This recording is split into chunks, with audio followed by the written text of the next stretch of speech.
এয়া দেখিছে নহয় ইমান ধুনীয়া হৈছে দেখাত আৰু এয়া হৈছে চিকেন চিজি ষ্টাফিং ওয়ান্স বনাইছোঁ খাবলৈ খুব টেষ্টি হয় এনেকৈ বনালে আৰু দেখিছে ষ্টাফিংবোৰ ইমান ধুনীয়া হৈছে আৰু এয়া চাওকচোন আপোনালোকে অভেনতো বনাব পাৰে গোটেইখিনি আৰু আপোনালোকে জুইতো বনাব পাৰে আৰু একদম মানে খাবলৈ খুবেই টেষ্টি হ'ব আৰু এইপিনে মই গোটেই ডিটেইলছত শ্বেয়াৰ কৰিম গতিকে আপোনালোকে মোৰ পেজটো ফলো কৰি ল'ব আৰু এইপিনে মই 2 চামুচ দি দিছোঁ চেনি আৰু এচামুচ লৈছোঁ ইষ্ট আৰু আমাক ইষ্টখিনি এক্টিভেট কৰিব কাৰণে অকমান গৰম পানী লাগিব একদম বেছি গৰম নহয় অকমান কুহুমীয়া হ'লেও হৈ যাব আৰু এইপিনে মই ময়দা লৈ লৈছোঁ আপোনালোকে দেখিছে ময়দা লৈ ল'ম মই ইয়াতে 1 কাপ আৰু কাপতকৈ অকমান বেছি লৈ লৈছোঁ আৰু এইপিনে চাওকচোন 10 মিনিট হৈ গ'ল আমাৰ ইষ্টখিনি ধুনীয়াকৈ এক্টিভেট হৈ গৈছে আৰু দেখিছে যে ইষ্টখিনি কি ধুনীয়াকৈ একদম মানে তলত পৰি গৈ আছে মানে আমাৰ ইষ্টটো খুবেই ভাল আছিলে আৰু এনেকুৱা যদি নহয় আপোনালোকে ইষ্টখিনি ব্যৱহাৰ নকৰিব আকৌ লাগিলে আপোনালোকে এক্টিভেট হ'বৰ কাৰণে ৰাখি দিব আৰু এইপিনে এইখিনি মিক্স কৰি লৈছোঁহি আৰু এই মই যে পানী লৈ লৈছোঁ নহয় ইয়াতে মই 1 কাপতকৈ কম পানী লৈ লৈছোঁ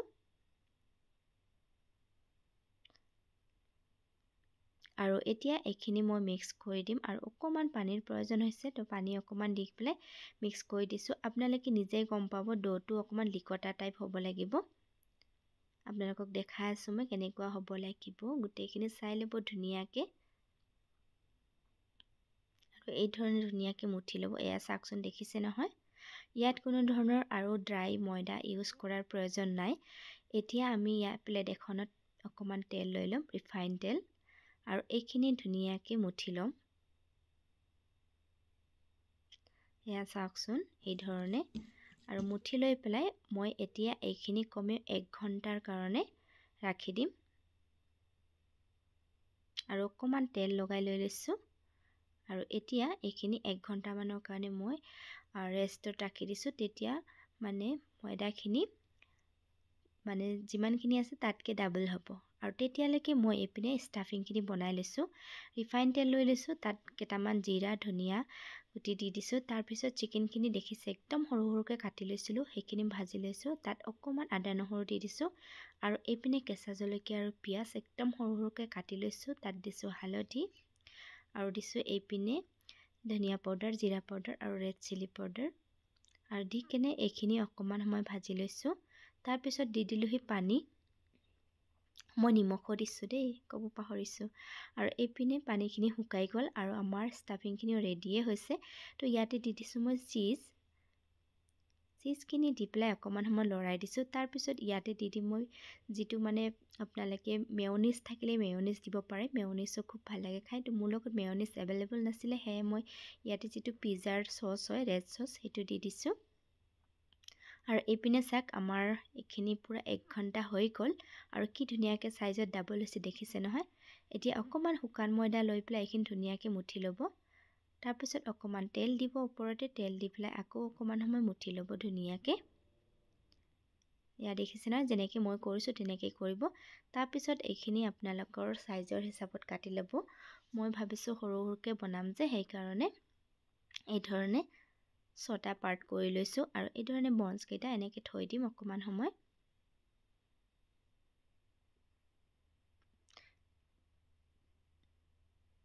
আৰু এইপিনে শুকান ময়দা লৈ লৈছোঁ এতিয়া মই এইটো বেলি ল'ম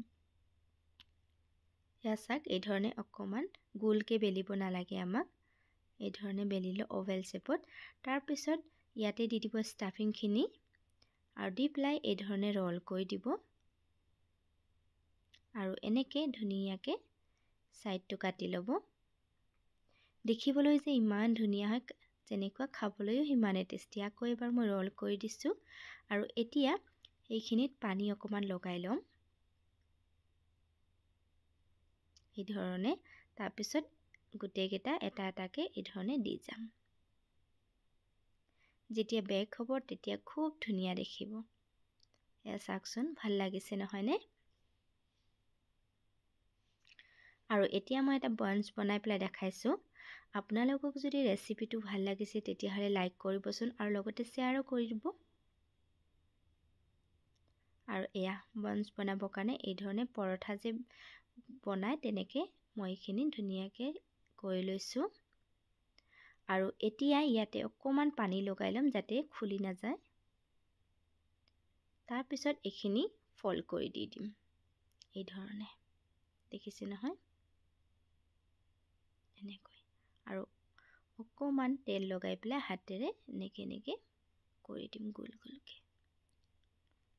আৰু আমাৰ বনছ একদম ৰেডি হৈ গ'ল, দেখিছে নহয়। আৰু এইপিনে মই ধুনীয়াকৈ অভেনত যিকেইটা বনাম সেইকাৰণে ইয়াতে অকণমান তেল গ্ৰীজ কৰি লৈছোঁ আৰু এতিয়া দি দিছোঁ। আৰু এইকেইটা সৰু সৰুকৈ বনাইছিলোঁ এনেকৈ ৰ'ল কৰি পেলাই, তাৰপিছত কাটি কাটি বনাইছোঁ। সেইকেইটাও খাবলৈ খুব ধুনীয়া হয়। বেলেগ বেলেগ ডিজাইন দি পেলাই বনাব পাৰে আপোনালোকে। আৰু এইপিনে মই অভেনটো 10 মিনিট আগতেই প্ৰিহিট হ'বৰ কাৰণে ৰাখি দিছিলোঁ। আৰু এতিয়া বেক কৰিম 20 মিনিটৰ কাৰণে। 20 মিনিটত আমাৰ বানছ একদম ৰেডি হৈ যাবহি। আৰু এইপিনে মই কেৰাহী এটাত নিমখ দিছোঁ, তাৰ ওপৰত এটা ষ্টেণ্ড ৰাখিছোঁ আৰু বাতি এটাত দি দিছোঁ বনছটো। আমাক ছেম টাইমে লাগিব, এইপিনেও 20 মিনিট লাগিব আৰু সেইটো ছাইডেও 20 মিনিট লাগিব।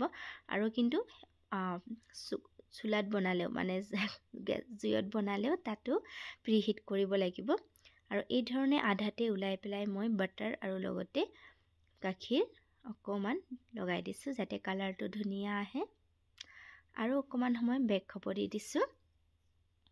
আৰু ছেম প্ৰচেছ আপুনি জুইতো কৰিব, অকণমান বাটাৰ লগাই দিব আৰু অকণমান গাখীৰ লগাই দিব। আৰু এইপিনে চাওকচোন ধুনীয়াকৈ ৰেডি হৈ গ'ল আমাৰ বানছকেইটা। এতিয়া ইয়াৰ ওপৰত আৰু অকণমান বাটাৰ লগাই দিম, তেতিয়াহে খাবলৈ ভাল লাগিব। এয়া চাওকচোন কি ধুনীয়া হৈছে। এটা ভাঙি পেলাই দেখাইছোঁ আপোনালোকক।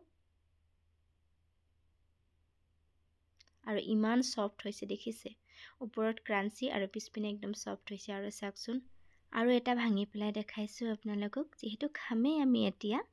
এয়া চাওকচোন ওচৰৰ পৰা দেখাই দিছোঁ আপোনালোকক, ষ্টাফিংখিনি ইমান ধুনীয়া হৈছেহি, দেখিছে নহয়। আপোনালোকেও এই ধৰণে ঘৰতে বনাব পাৰে, একদম ইজি হয়। জুইতো বনাব পাৰে যিহেতু, যদি আপোনালোকৰ লগত অভেন নাই। আৰু এয়া চাওকচোন।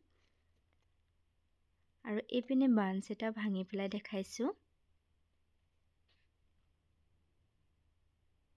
আৰু এই ধৰণে ধুনীয়া ধুনীয়া নতুন নতুন ভিডিঅ' পাই থাকিবলৈ মোৰ ফেচবুক পেজটো ফ'ল' কৰি দিব।